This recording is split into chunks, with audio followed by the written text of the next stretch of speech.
A sixth suspect has been arrested in the viral mob beatdown in Cincinnati. 26-year-old Aisha Devon is charged with 1 count of aggravated riot and 2 counts of felonious assault on 2 victims. Sources telling Fox 19 that Tricia Mack Devon is the woman in the white bodysuit seen on the video stomping and kicking the man in the white shirt and punching my next guest, Holly, before she was knocked unconscious by a man.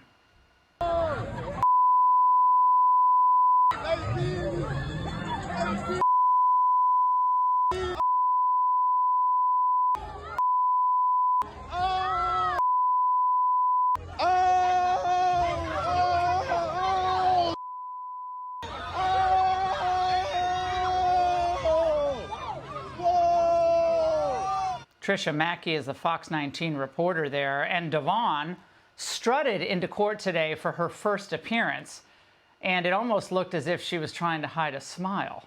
She's 26 years old. She's a Cincinnati native. She has a 6-year-old daughter that resides with her and relies on her for care.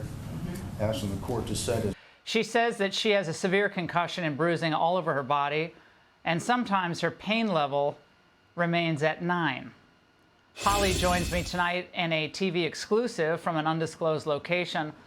Holly, first of all, thank you so much for coming in to tell your story tonight. Now, what started out for you, I understand, as a night celebrating your friend's birthday turned into this horrific beatdown. I want to show everyone a picture of you from that night. This was taken after you finally got away from your attackers. I had not seen that picture until just now. So my first question, Holly, is how are you doing tonight? You know what, Laura? I am feeling hopeful. So, you know, even though I'm in excruciating pain, I'm feeling hopeful for the future because I think some good is going to come out of this. I think a lot of people have outpoured their cries and their need for help and justice system that has been failing them and running rampant through the country. So I think now, you know, we're gonna start getting some answers, not just for me, but for everyone else who also has been in a situation like this or a loved one. And yeah, I think that we're gonna be coming together as a nation, and we're gonna rise up together and get some answers from the justice system of, you know, why in every city a lot of crime has just been running rampant like this. Holly, take us back to that night. You know, what time it was, you were out and you're enjoying yourself, and what happened when you went outside to leave where you were. Just give us some background on that. So we were just leaving, waiting for our Uber. You know, when we were leaving the club, nothing inside, there was no hate or anything bad that had happened. So when we came outside, you know, it was pretty shocking when we were being surrounded and, you know, the people that I was with at the birthday party were being attacked and, you know, somebody being beat to an inch of their life in front of me. I felt the need to step in and try and help. Well, was there anything said? There was no words exchanged between you, your friends, and the individuals, many of them, well, some of them already charged. No words exchanged? Not really, no. I mean, when we came outside, there were some racist comments. I guess some of the people that we were with were from the country of Russia, and there were a bunch of Russian comments and some people saying that they wanted to beat up the Russians. So I don't even know how they knew where they were from. And then there were some comments about, you know, white people shouldn't be out here, or we're going to go night-night, you white bleep words. And so, you know, definitely it was a little scary. And then when they started circling, yeah, there were, it was just an attack that should have never happened. And there were a lot of people in the attack. Now that some of the people have been arrested, they have rap sheets that go on for days. And especially the man who punched me in the face, he had just got out of jail a few months before and had felonies on him. And I just I don't understand why he was running the streets, and a lot of other people should have never even been out of jail to even do this to me or the others. Now, what was happening in that moment that you decided as a woman to jump into this situation? Well, everyone was standing around recording and egging it on and, you know, like cheering to them. And I kept waiting for the police to show up and waiting and terrified, you know. And when I realized the police weren't going to come, I could hear someone, the man that I jumped in front of, literally crying to God, please God, somebody save me, somebody help me. It was the third time he had been knocked down and kicked in his face over and over. Somebody had told me 57 times. They had counted through all the videos. And I knew that if I didn't jump in, if he had fallen down one more time, he would not have made it out alive. Did you know him, Holly? I'm sorry to interrupt. Did you know him? No, I had just met him that night, just a few hours before he came to the birthday party, and that's how I met him. So you decided to jump in someone you just had met. I mean, most people, frankly, wouldn't do that. And over how long of a period of time did this transpire? Was this seconds, minutes? No, I want to say at least a solid 15, 20 minutes this was going on. I mean, the videos that you see are little short blurps, but this was going on for so long, it was ridiculous. And it was like one crowd would come in and start beating on them, and then another crowd would come in and take their turn. So it wasn't going to stop. It's not like one crowd came in and had their fun kicking them, then there would be more that would come join in. And so I've disgusted at the people who were recording and they didn't call 911. The one person who did call 911 was a victim. One of the guys who had got curb stomped, and then he was able to sneak away and call 911. And that baffles me, and I think that it should be illegal for people to sit there and record violent crimes without at least being, you know, a good Samaritan act or something of calling and then, you know, go and record. Now, Holly, I want to play a message from the police chief to her department about what happened that night. Watch this.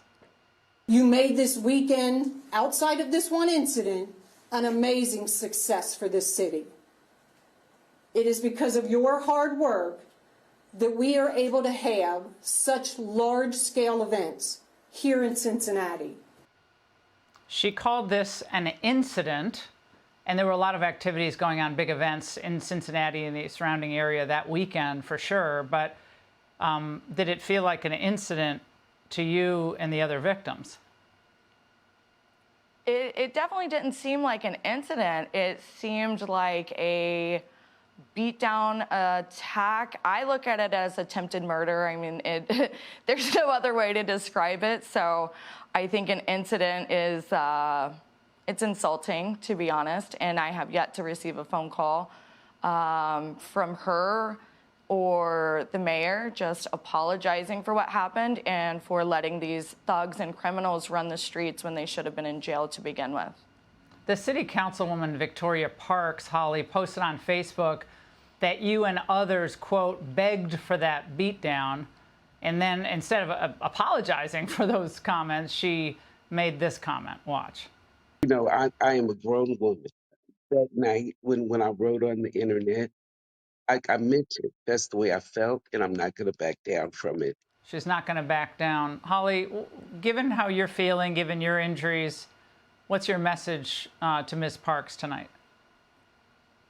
I just want to know what kind of leadership you think that this is showing to the rest of the people who are supposed to be serving and protecting. If you are encouraging this kind of behavior, then obviously no change is going to happen for the good. It's going to continue. So for me, I feel like you're part of the problem, not the solution.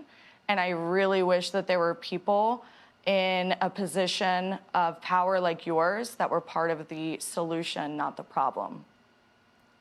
Holly, I think everyone's wondering this when they watch this. First of all, how you were doing, and we know you're still hurting. But also people wondering, is this, in your mind, or was it in any way racially motivated in any direction, either from initial comments, you said no, but from the attackers' comments that you heard at the time or the way they were acting, do you feel like this was a message to people like you, don't come here anymore? I do, but, you know, I don't feel that they're going to win. So, you know, we're not going to back down and stay out of the streets or go and run and hide. It's unfortunate that this group, you know, wanted to make it into a racial hate beatdown. But I think there are so many amazing Black people out there that I don't want this to become a Black versus white situation. You know, I don't want everyone, you know, the white people to start saying bad things about Black people or it become rioting issues or anything.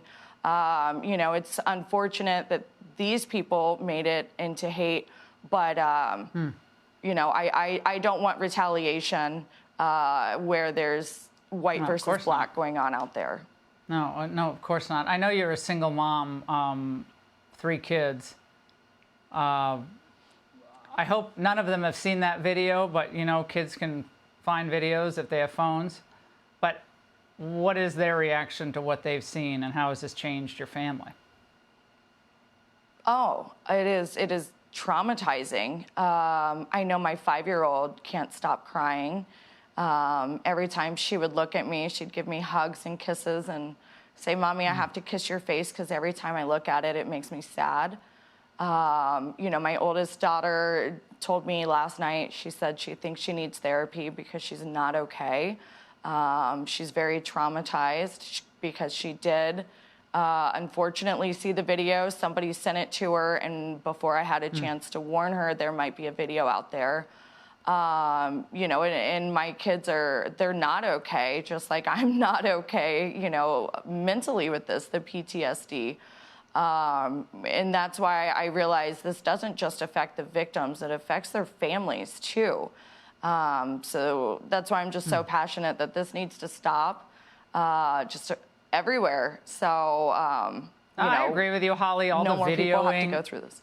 Yeah, all the videoing of the you know, robbing the stores or smashing people in the face or knocking them down, or it's so heartbreaking on so many levels. And I know for a lot of people who love Cincinnati, and it's a great city, so many great parts of Cincinnati. This isn't one particular part of the city, but it's a great city. Wonderful people from all walks of life in Cincinnati. But what happened was not okay, and the kind of smug reaction from some of the people who've been brought in and charged, that's not cool, and that speaks volumes itself. And I think a lot of people also want to know, what's the last thing you remember before you were knocked out? The last thing. I just remember having my arms up and then just begging, please, please stop. And I just remember thinking that would help to calm everyone down because they had their 15, 20 minutes of beatdown time. And then I had thought, you know, if I really thought that I could help. And it's so unfortunate that, you know, they also had attacked me instead of calming down. And when you came to, when you regained consciousness, where were you? Were you still lying down on the pavement? Oh, I was laying down, yeah, and I heard a woman's voice, which had me very panicked, just saying, please, please wake up, please. And I had no idea what was going on, but when I go back and watch the video, it appears that there were a few people who were trying to run at my body as I was knocked out. I feel like they were coming to also curb stomp my face like they did to some of the others, and she had protected me, but she also had been attacked in the very beginning of the fight trying to help stop it. And so it was very brave of her to come and jump in. But that's what I woke up to that. And I knew that I was in danger and I had to just get up, you know, and figure out what's going on later. But I just knew by the sound of her voice, I had to get up now. And you took an Uber home? No ambulance? Yeah, I did. No, and my face was still completely bloodied. All of our faces, the victims, when we were talking to the 2 police officers that did finally show up, they did not call for backup. They did not call for ambulance. And I just remember, you know, my Uber, after all of this, my Uber had finally showed up. And I just remember the police officers were being very nonchalant. And they were kind of blowing us off, kind of like, okay, you were in a fight, cool. There were still 100 people on the streets. Like, there were still people gathered everywhere. And then seeing us bloody and some of their shirts were torn, they didn't even get a statement from me. Actually, they didn't even take down my name, come to think of it. So they got a few of the others' names only because the victims were insisting that they take down their information. And Holly, I remember just getting in my Uber. Hold on. They didn't take, the police did not take your statement or interview you, really interview you, or write down your name or address? They didn't even ask my name. What? No, and one of the victims, it took him 3 times of kind of being very persistent, like aggressive, being like, my name is, write this down. And it took 3 different times for them to write it down. Yeah, and that's when I got in the Uber. I said, police don't care. I wasn't even going to file a police report because I was like, what's the point? They're not going to look into this. They don't care. They didn't even want to take down my name. Well, they weren't interviewing anyone on the scene, Holly? They weren't interviewing anyone in that crowd to give, tell us what happened. What'd you see? Nothing. No, not at all. They were leaning up against their police car, and they literally had their arms crossed like this, and they were like, I don't remember the words they were saying, but just by their demeanor and their attitude, it was a disgrace, absolute disgrace. And that's when I was like, I'm not going to stick around for this. It was so offensive on so many levels, the way we were treated, that I just went home and went to bed and was like, I just need to sleep this off, which is wild because I had a concussion and literally blood all over my face. You would think that the guy would say, the police officer, one of them would say, ma'am, you're not okay. I'm calling for help, or, can I at least get your name? They didn't ask my name. Holly, when I first saw this video, I thought this is a story about just not one night, but about how things can quickly get out of control in a city where we have a permissive attitude in some cases toward crime. And those people who did that, they didn't think there were going to be any consequences. Otherwise, they wouldn't have done it. But absolutely. We're going to stay on this story. We appreciate your coming on exclusively on the Ingraham Angle. And Holly, please keep in touch with us. And we're going to continue to pursue this about the way the police handled this. Thank you. The mayor's responding to it, the councilwoman, all of them. Holly, thank you very much. And we wish you the very best. Hey, Sean Hannity here. Hey, click here to subscribe to Fox News YouTube page and catch our hottest interviews and most compelling analysis. You will not get it anywhere else.